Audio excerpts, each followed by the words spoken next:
KK Productions.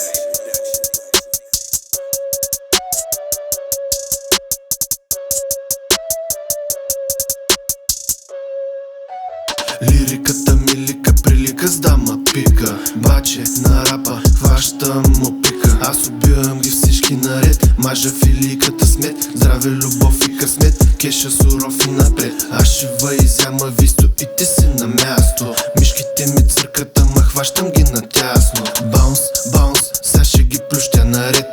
Прас, тряс и така ще занапред. Почнах на 15 песни да правя. Ма сериозно ли? Много несериозно подхождахме към нещата, които почвахме да правим. И мечтата трябваше да забравим. И нещата, които искаш ти да правиш, малко по-сериозно моля ти са да ги правиш. Искаш ли да пееш или не?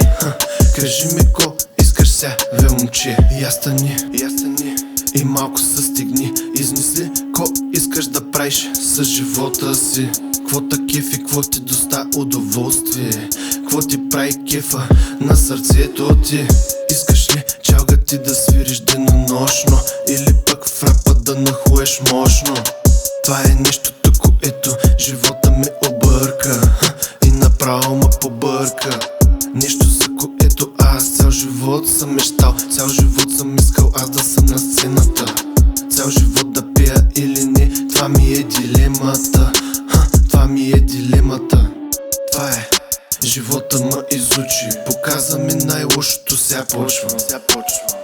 Най-доброто искам аз да си взема, най-лошото ми даде майка му да еба. Няма ко да стане, няма баче да ма хване. Съдбата дълго време залага ми капани. Аз избягах от тях, макар и с доста рани, макар и с доста болки, душевни претърпяни. Вече искам батко, само от скъпото.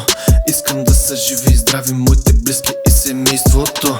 Искам като дойде празник